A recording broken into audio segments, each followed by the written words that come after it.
The frozen winds of Viral 9 howled through the crystalline formations that jutted from the planet's surface like alien spears. Scout pilot Mitchell Rain had been drifting in and out of consciousness for what felt like eternity, his escape pod's emergency beacon long since fallen silent. The last thing he remembered was the brilliant flash of his reconnaissance vessel's reactor core going critical, followed by the sickening sensation of being hurled through space in a failing pod. Now warmth. Impossibly, improbably warm. Mitchell's eyes fluttered open to find himself surrounded by what appeared to be an enormous nest of white, downy fur. Steam rose gently from heated pools nearby, and the soft glow of bioluminescent fungi cast dancing shadows on curved walls that seemed almost organic in nature. The air was thick with moisture and carried an earthy, not unpleasant scent. "You wake," came a melodious voice, deeper than expected, but unmistakably feminine. Mitchell's head snapped toward the sound, his pilot training kicking in despite his weakened state. Before him stood what could only be described as a creature from humanity's wildest xenobiological fantasies. She was tall, perhaps 7 feet, with a humanoid form, covered in pristine white fur that seemed to shimmer with its own inner light. Her face was an intriguing blend of predatory and maternal features, large amber eyes that held startling intelligence, a slightly elongated snout with small, sharp teeth, visible when she spoke, and pointed ears that twitched with every sound. What are you?" Mitchell managed his voice hoarse.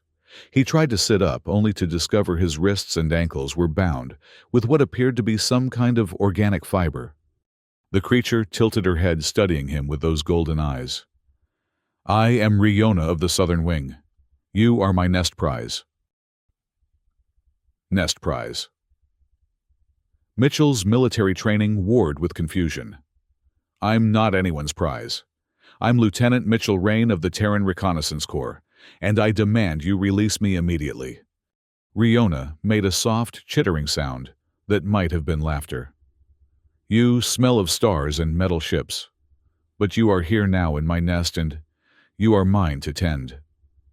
She moved closer, and Mitchell could see she carried a steaming bowl in her clawed hands. The scent that rose from it was surprisingly appetizing, a rich, savory broth that made his empty stomach clench with hunger. "I need to find my shuttle," Mitchell insisted, even as his eyes followed the bowl. "My people will be looking for me." "Your flying metal broke upon the ice fields," Riona said matter-of-factly, settling beside him on the soft nest material. "The pieces scatter like seeds in the wind, but you live, and that is what matters. Now you must eat." Before Mitchell could protest further, she had lifted a spoonful of the broth to his lips. The smell was intoxicating, and despite his wariness, he found himself accepting the offering. The liquid was warm and nourishing with complex flavors he couldn't identify, but found deeply satisfying. "There," Riona purred a sound that seemed to come from deep in her chest. "Good nest prize takes care of himself." As days passed, Mitchell lost count of exactly how many. He began to understand more about his captor and her people. Riona belonged to a species she called the Cathera, though she used their own word, which sounded more like musical chimes when she pronounced it correctly. They lived in vast communal structures carved into the ice, with interconnected chambers that reminded Mitchell of a massive hive. The Cathera were matriarchal, with social structures built around family groups called wings. Riona had claimed him according to some ancient custom that she explained in patient, simple terms, as if speaking to a child. When a suitable mate candidate appeared, particularly one from the sky realm as Mitchell had, it was traditional for an eligible female to claim them as a nest prize, someone to be cared for, protected, and eventually bonded with if both parties proved compatible. "But I'm not looking for a mate," Mitchell protested during one of their conversations. "I have a life, a career, people who care about me back on Earth." Riona's ears drooped slightly. "Your Earth is many stars away. The ice storms come and travel between ice fields becomes impossible. You would die alone in the cold. Here you live, you are fed, you are warm. She wasn't wrong about that. Mitchell had seen the savage blizzards that raged outside the organic windows of Riona's chamber. The wind carried ice crystals, sharp enough to strip flesh from bone, and the temperature readings on his partially functional datapad showed conditions that would kill an unprotected human in minutes. Still, he couldn't simply accept this situation. Every morning, Riona would bring him food, and what she called grooming time, carefully cleaning his hair and skin with her rough tongue in a way that was surprisingly gentle. She had cut away his damaged flight suit and provided him with garments made from the same soft fur that lined the nest, keeping him warm, but also making him feel even more like a pampered pet. "My people will come looking for me," he insisted one day, as she worked some kind of sweet-smelling oil into his hair. "They won't just leave me here." "Perhaps," Riona agreed. "But winter is long on Viral 9. By time warm season comes, maybe you see that nest is good place to be." Mitchell had to admit there were worse fates than being cared for by an alien who seemed genuinely concerned for his welfare. Riona was intelligent, well-spoken when she chose to be, and despite her predatory appearance, had shown him nothing but kindness. She had even retrieved his emergency beacon and spent considerable time examining it, with tools that looked grown rather than manufactured, apparently trying to repair it. "Why me?" he asked one evening, as they shared a meal of roasted tubers and that ubiquitous, nourishing broth. "You could have left me to die in the wreckage. Why take a stranger into your home?" Riona's golden eyes reflected the soft light of the biofungi as she considered her answer. "You fell from sky like star. In old stories, sky gifts bring change, bring new ideas. And you—" She paused, reaching out to touch his face with surprising gentleness. "You have kind eyes. Not afraid eyes, not angry eyes. Sad eyes maybe, but kind."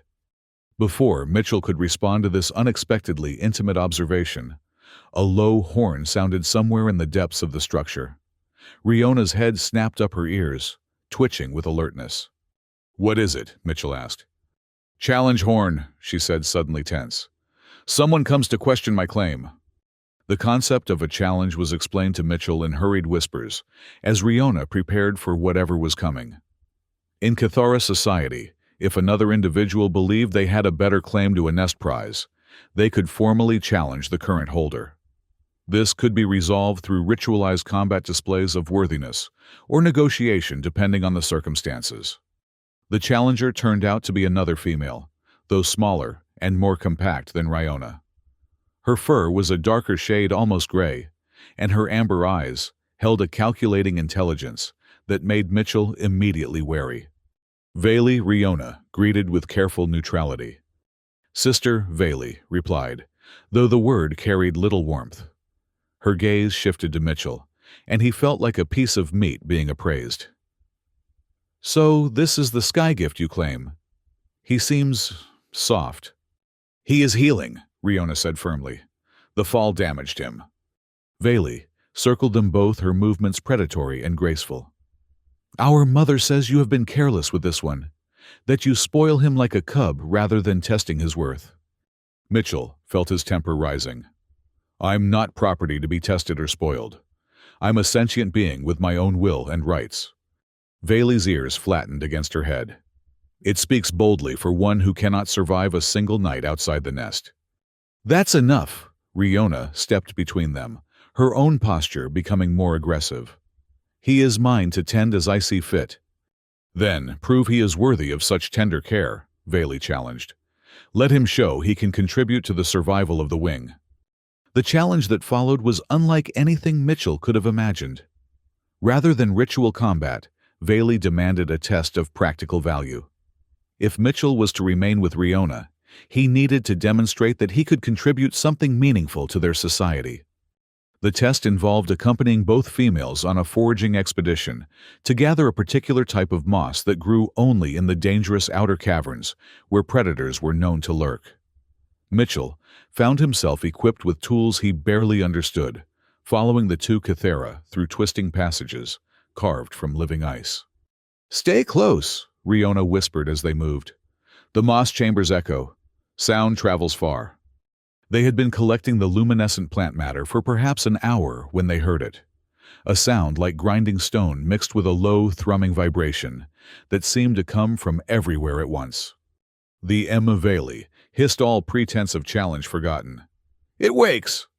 "What's the M?" Mitchell asked, but even as the words left his mouth, he was getting his answer. Something vast moved in the darkness beyond their collection site. At first, Mitchell thought it might be another ice formation, but then he saw the way it shifted and writhed, felt the intelligence behind the movement. It was enormous, larger than the reconnaissance vessel that had brought him to this frozen world. Ancient, Riona breathed. Older than ice, older than stars. It sleeps deep, but sometimes. The creature they called the M was unlike anything in humanity's xenobiological databases.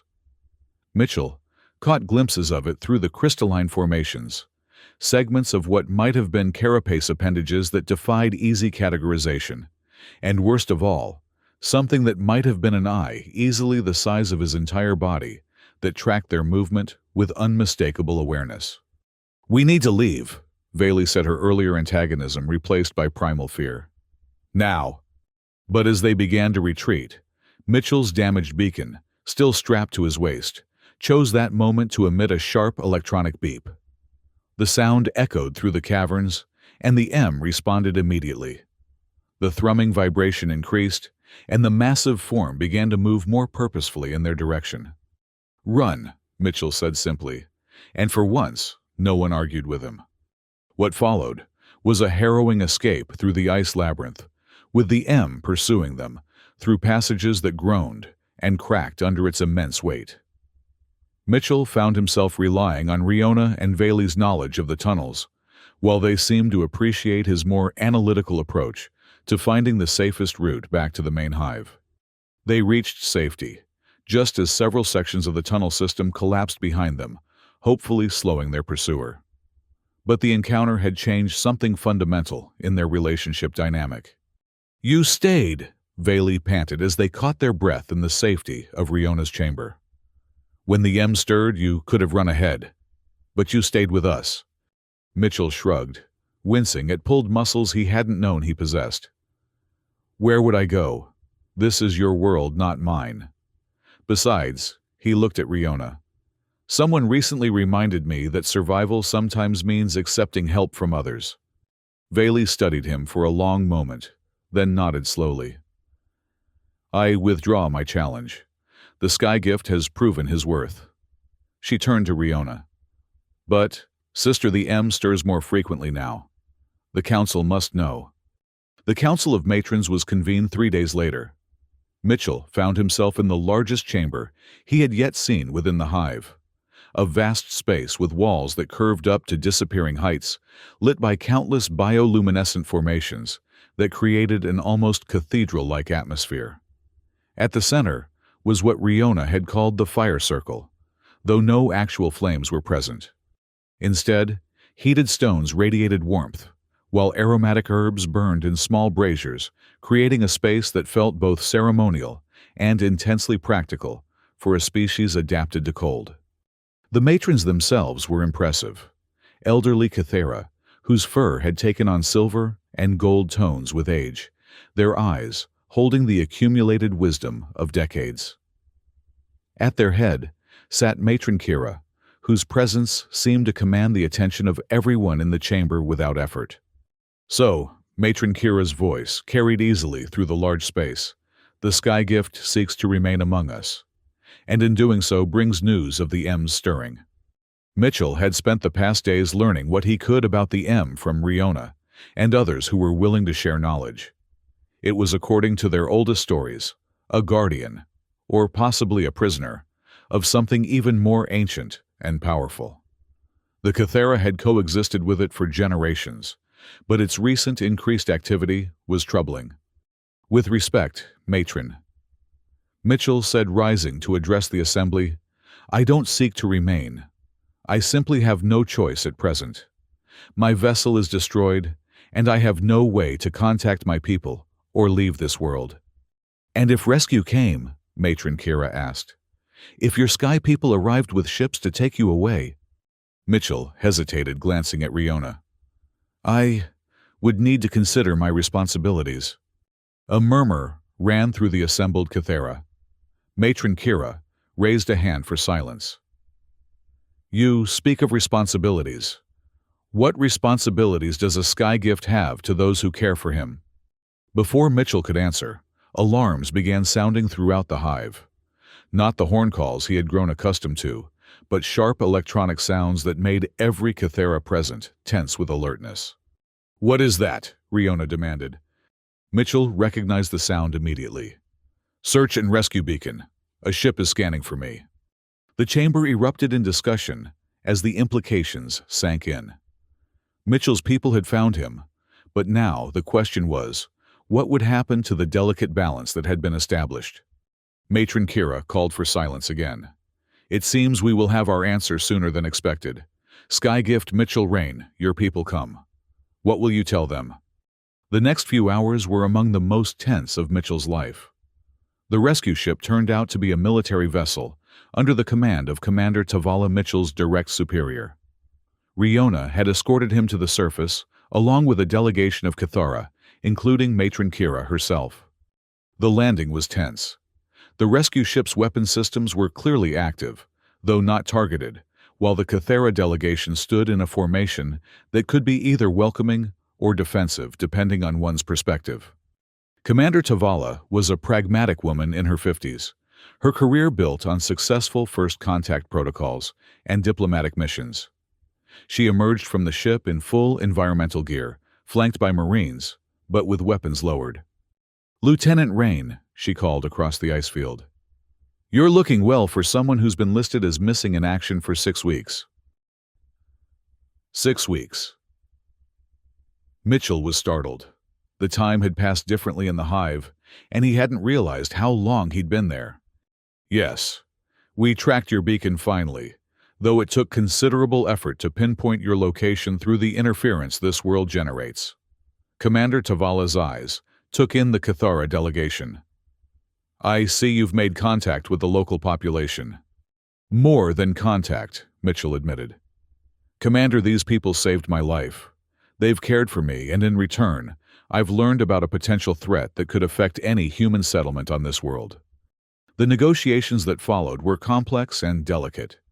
Matron Kira proved to be a skilled diplomat, while Commander Tavala showed the pragmatic flexibility that had made her career successful.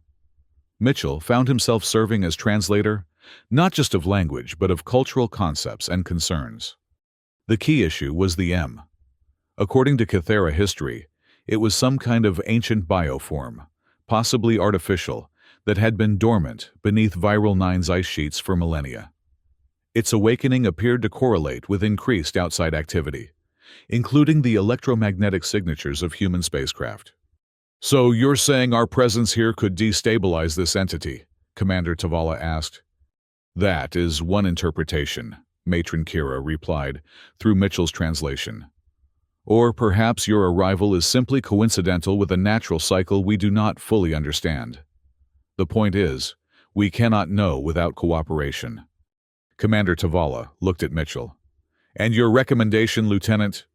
Mitchell glanced at Riona, who had remained silent throughout most of the formal negotiations, but whose presence beside him felt steadying. I recommend establishing a joint observation post. The Cathara have knowledge we need, and we have technology that could help them understand the M better. But it has to be a true partnership, not a colonization effort. And personally, are you requesting extraction or reassignment? This was the moment Mitchell had been dreading and anticipating. I'm requesting reassignment as permanent liaison officer. Someone needs to stay and coordinate between our peoples, and I've already established relationships here. Commander Tavala's smile was slight, but not unkind. I had a feeling you might say that. Very well. I'll submit your request through proper channels. In the meantime, we'll establish the observation post as you've suggested. 1 month later, the joint monitoring station was fully operational. It was a marvel of hybrid engineering.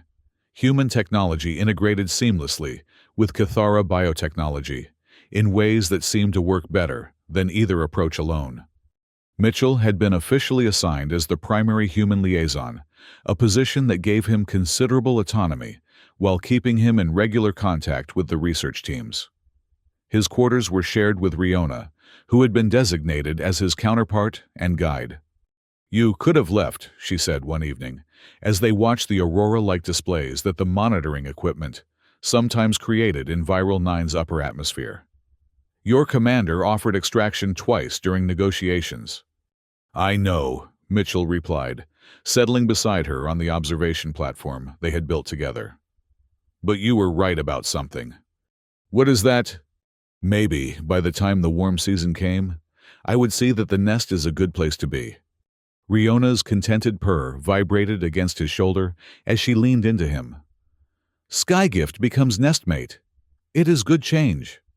Looking out at the stars above and the bustling activity below, where humans and Kythera worked side by side, Mitchell had to agree. Sometimes, the best discoveries weren't planets or resources, or even alien technologies. Sometimes, they were simply finding home in unexpected places. The monitoring station continued to detect subtle movements from the M deep beneath the ice. But now, instead of being a source of fear, it was a mystery to be solved together. Kythera wisdom and human science combined to study the ancient entity, while diplomatic protocols developed that respected both cultures' needs and values. And in a warm nest carved into the ice, overlooking a world where two species had chosen cooperation over conflict, Mitchell Rain found that being someone's nest prize wasn't such a terrible fate after all. The last entry in his official report to Terran Command read simply, "Assignment extended indefinitely. Integration proceeding successfully. Recommend continued cooperation and exchange programs. Personal status content." Outside, the aurora danced across alien skies, and somewhere deep below, the M slumbered peacefully again, perhaps reassured by the sounds of friendship echoing through the ice above.